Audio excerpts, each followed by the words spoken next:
Ang aming almusal. Yan po. Ang aming almusal for today. Kasama ang MX3 coffee. Yan po. Low acid coffee.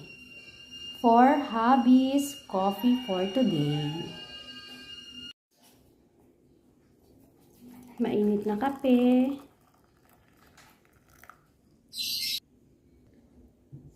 Para kay hubby, low acid coffee.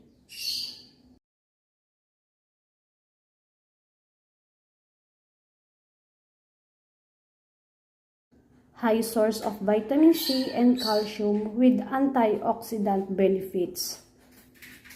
Tara, kape po tayo.